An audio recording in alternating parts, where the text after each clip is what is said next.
action again. It's on. Action.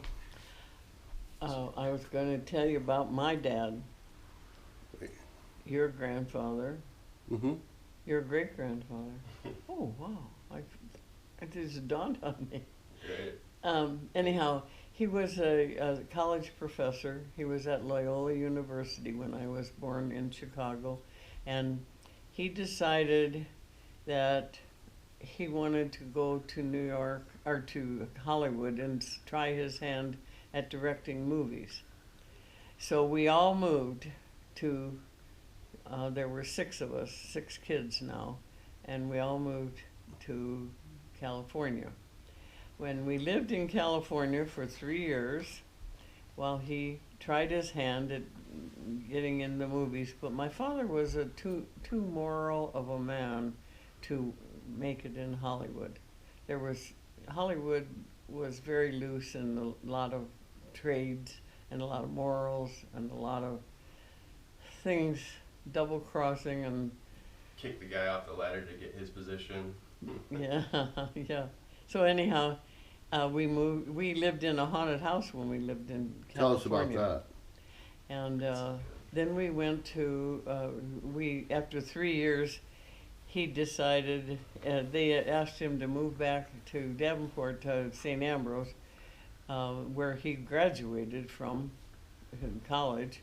And so we moved back to Davenport, which was where it was his hometown anyhow.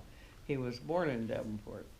And so, but his mother died in his childbirth and in giving birth to him. And so he was raised by his grandmother, so all his aunts and uncles became his brothers and sisters. But they always treated him like a brother, not like a nephew, you know. And it's still blinking. That's fine. Yeah. I just want to make sure I'm not missing this. And so, my father and then he grew up being raised by his grandmother and grandfather, and then his father got married again, and my father didn't get along with his stepmother, so he joined the circus when he was a teenager. And he went, and what he would do is clean up after the elephants and bring them water, stuff like that. And he traveled with the tents as the circus went across the country. And then he did finally, then he went to college at Creighton in Omaha, and he graduated, and he met my mother. His friend broke his leg, and my dad took his friend to the hospital to get it fixed, and my mother was the nurse there. Oh. So that's how they met. And so that's always, if you His want a friend good broke wife, his- marry a nurse. His friend broke his leg? Oh, and he Yeah, took his over? friend broke his leg. Oh,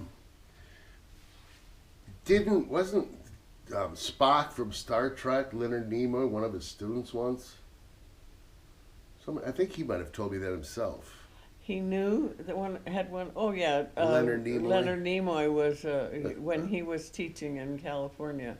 Leonard Nimoy was one of his students. Yeah. Oh, okay. Yeah. Tell us about the haunted house in California. Oh, okay. It was a beautiful house. We had a fish pond in the backyard, and we had a playhouse that was 3-room playhouse that we could play house in, and it had a balcony. Go ahead. And Just it going out. had a balcony and a deck over the balcony, but we didn't know it was haunted until when we were moving back to Iowa. Then people started talking about it. My mother started saying how she always felt funny in that house, and she'd say, a lot of times she said, I had the bedroom downstairs when Rita was born, and the new baby, and I would hear, and Dad always worked late at night because he was directing plays and rehearsing. And then when he would come in at night, he would come in the bedroom to check on Mom and the baby, and he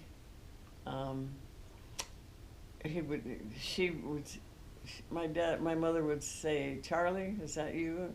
And he didn't answer, but she saw him move across and check the baby, and then he didn't answer her, and she turned on the light and no one was there. Really? Yeah. And another time he fought the ghost.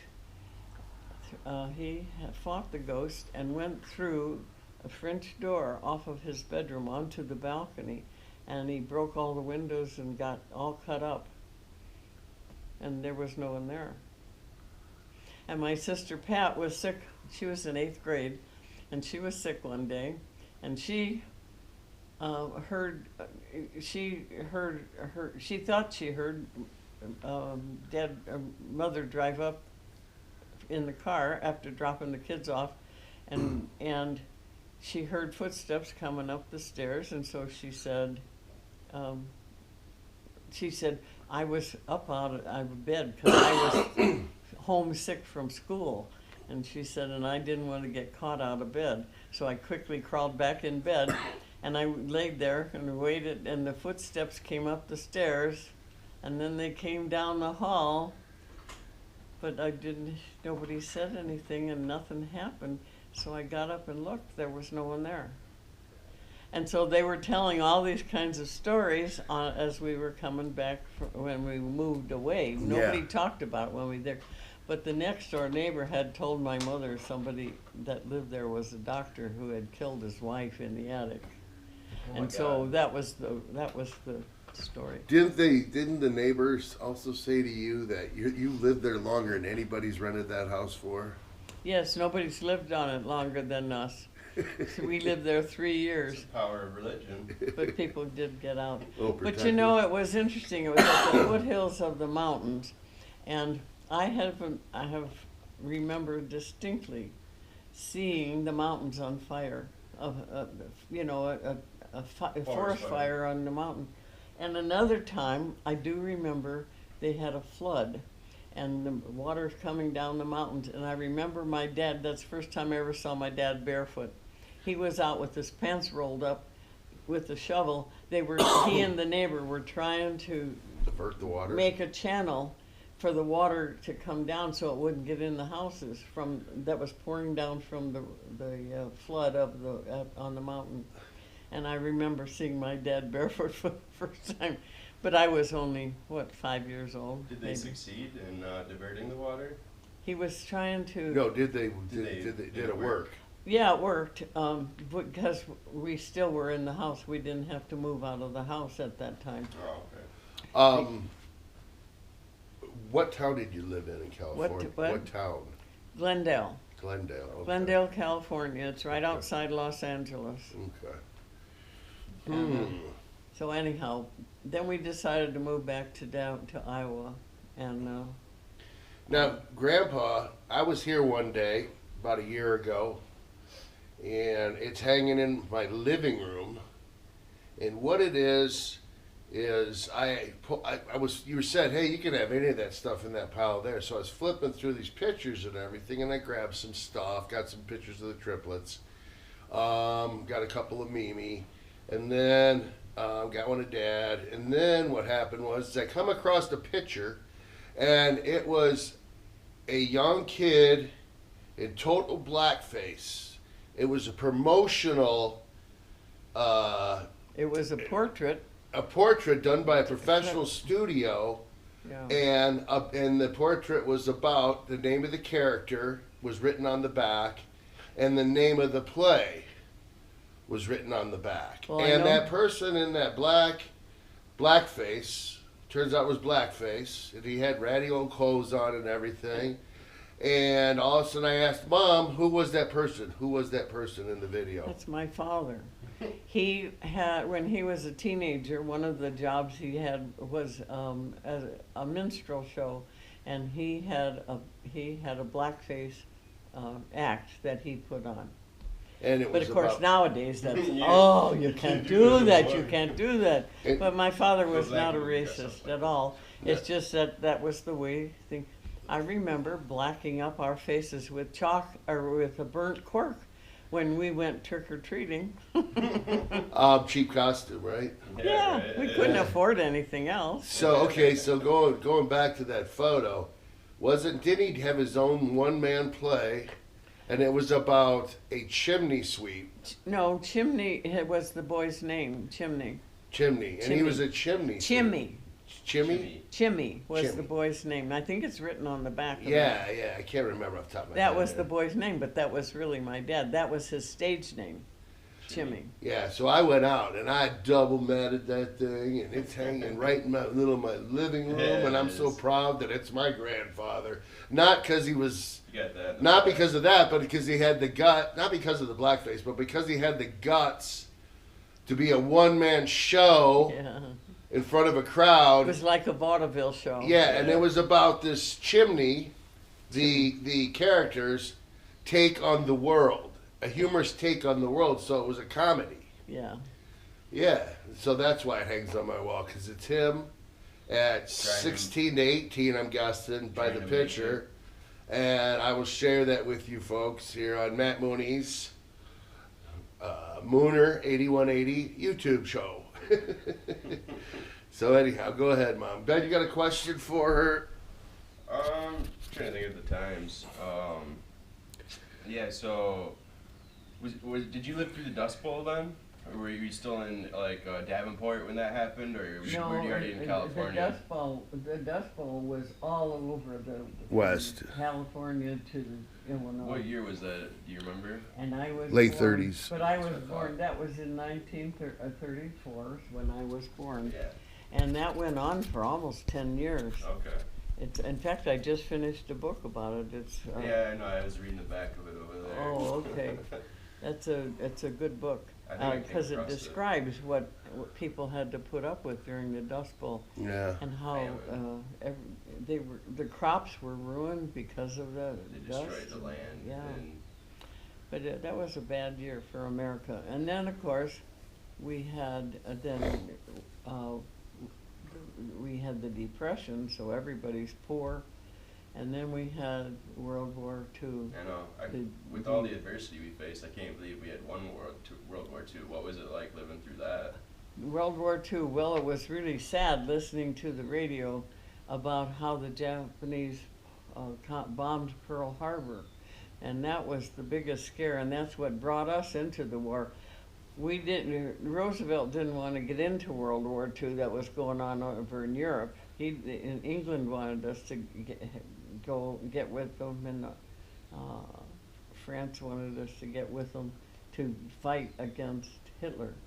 And but it wasn't until the Japanese bombed Pearl Harbor that Roosevelt decided we better get into the war. We can't be an isolationist anymore. Yeah. We have to get involved, or it's going to be Yeah. on our doorstep Originally- next. Yeah. I won't. I won't. And it went on for 5 years, from 1941 until 1945. And so you were 10. I was 10, yes. Yeah, okay. And so I remember on VJ Day, the day the Japanese signed the surrender. Armistice, yeah. I remember my brother and I was 10, about 10, and my brother and I spent the whole day with a shopping bag between us tearing up newspapers to make confetti because we knew there would be a parade downtown, and we wanted to go to that parade. So the Innovation. whole town showed up downtown to have a celebration parade, and it was just cars and fire trucks and stuff like that. There weren't any floats, Right. but people dressed up as Miss America or Lady, Yeah, Lady Liberty. Lady Liberty, yeah. And Wonder what she had for a torch, because innovation in a time like that. No We plastic. made confetti out of newspaper. Yeah, no but we plastic. did. Well, New The York need- always had ticker tape, but we didn't have ticker tape Yeah. in Davenport, Iowa. Yeah. So we made our own confetti, and that was so much fun. And the thing, and the vision I have, you know, you have pictures in your mind about that. I remember my brother, who was 18, was riding on this running board. You know, cars in those days had running boards where Yeah. you could stand on them while the car was running and hang onto the window. Well, my brother was riding on a Model T car on the fender. He was riding in with a bunch of other guys, and he was smoking a cigar. And I thought, oh my gosh, if Daddy sees him. And then here he comes past us, and when he recognized my dad, and the look on his face, and then he goes, he was 18. Yeah. And he was showing, and then he joined the Navy because he didn't want to get drafted. They were still drafting people Right. after then Didn't know what was gonna because happen, they so. needed the soldiers to come home that were fighting Yeah, they to needed come a home, and but they needed replacements to keep the peace over in Japan and 'cause in Russia Germany. wasn't exactly liberating; they were more And so- occupying. So he was he joined the Navy because he didn't want to be in the Army. Yeah. So he That's joined the understandable. Navy, and he was sent to Saipan, I think, for a couple of years. Wow. Yeah. Now, Dad After was that. drafted, or did he volunteer? Who? Dad. Dad was never drafted Korea. because the reason he never was drafted. He never was in the Army. Oh, Dad, I'm talking about my dad. No, my father, Carl Franklin Mooney. Yes, For Korea. my dad was exempt from the draft because of number one, being a teacher, and number two, having all those kids. Okay, what about my dad? Your dad was drafted when he was in college. Boy, I bet And- you that sucked. Were you dating? Oh, at the yes, time? well, he, you know, Were you dating at the time? was I what? Dating Right. Dad. Oh, yeah, I was dating. In fact, I had So you went to my dad, or my buddy, my boyfriend. haven't called them that in a while. Yeah, he was actually, he proposed to me before he went, and I said no. Yeah, because he went to Korea.